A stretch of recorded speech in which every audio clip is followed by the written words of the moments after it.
we talked about a few weeks ago the changing of the signs and the terms of reducing particularly rural roads, local rural roads in County Cavan across Ireland too, from 80 down to 60 in a lot of cases. In some areas it was different. And then obviously it's going to affect other roads soon. Not now, but that was the beginning of it. So just in Cavan alone, and I heard about this last week before it became public. At the time it was, I think they said 400,000, but it's 350,000 now. But still, that's just for Cavan. So if you add Monaghan, then you add Meath, then you add Logford, Westmeath, Leitrim. If you add all them up, along with Cavan, so 350,000, you could argue nearly 400, give or take. And then the other signs have to go up, as I say, for the local, like for the national roads and the bypasses, etc. Because they'll be changing them soon enough. I think it's in August. Some of them are coming out too. So if you take Cavan and Monaghan, take for example, Cavan's a bigger county than a lot of other counties too. We have to keep that in mind. But take for example Monaghan. For argument's sake, I don't know how much it is Monaghan. Don't think we know the figures yet. But just for argument's sake, it's another 200,000, give or take. It's a bit cheaper. For argument's sake, that's nearly 600,000. Then you add in County Meath, which is a big county too. You could be looking at $1 million or so. You could be. But it's an insane amount of money. It really, really is. To really think about it. That 350, just in Cavan alone. I wouldn't mind nationally and stuff. But, and I do agree, I heard Shane P. O'Reilly he's the local councillor, he's for Independent Ireland. He's right, it was really just all before the election. This was a big thing before the election. And during the election too, the government was like, oh, we're going to change this. But he was right in the radio, heard him this morning. He was very right, and I think it's true, very true what he said. That it's pretty much it was just a stunt by the government. And the only thing that's really going to make people slow down, because at the end of the day, it's no point having these signs up around the whole place. Because signs mean no difference. It's the same with Dublin signs. Shane P. O'Reilly probably could tell you, or the councillors could tell you. People dump underneath the signs, like illegal dump and €5,000 fine. People dump underneath it. Signs are no good unless you have enforcement. Like particularly in rural Ireland and stuff like that, where you wouldn't see a guard if your life depended on it.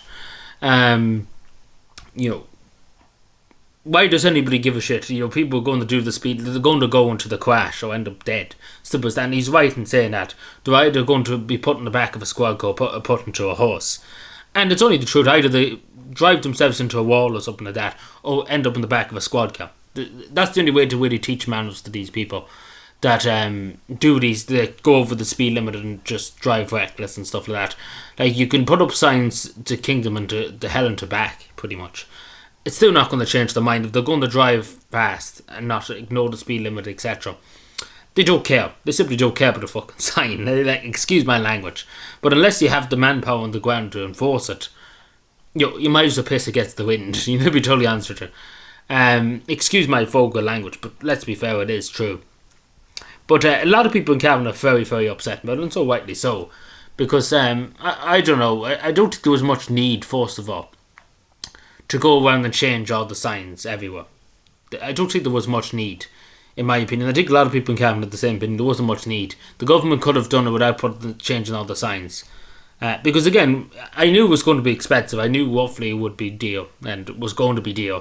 And in other counties it's going to be dear too. I would hate to see in Dublin City. Well, Dublin City is more of an urban, but in Cork, take us up, a bigger county, a lot of rural area, Cork, and Galway and stuff like that. Donegal even too. It'd be 10 times the vote of this number, but it's a huge expense. It really, really is a huge expense when you really put it into perspective. And you really have to ask the question. This is the main thing, and as I said, I don't think it's going to change anything. That's what I'm saying. It'd be different if it was going to change something. If it was a camera to stop people from speeding and stuff like that. Fair enough. But at the end of the day, it is only a sign. People can ignore it. That's what I'm saying. They don't have to look at the sign. But let me know what you think, because it is a lot of money. Like 400,000 just in Cavan alone. And then if you added the three odds, like Cavan, Monaghan, Donegal, you could be looking at a bill of 1.6, 1.7. And this is not the end of it, because again, they have to do the other roads soon at the end of the year. So it's going to be another probably 300,000, 400,000, 500,000 just to do in Cavan, like to do the main roads and put these signs up, if they go ahead with it. So we have to ask ourselves: is the Irish tax bill getting the bang for the buck here? And I do think it's because I do think it was just a political stunt, because it's not going to change anything. Because there's no new Gaudi on the policing in terms of roads policing. Putting signs up is not going to make any difference, unfortunately. But yeah, let me know what you think, because it is a lot of money. It is a lot of money. I think everybody agree. You could nearly buy a house in Cavan for that. There's actually houses in some parts of Cavan for about 350,000. For you could get it. So think about that for a second. Thank you.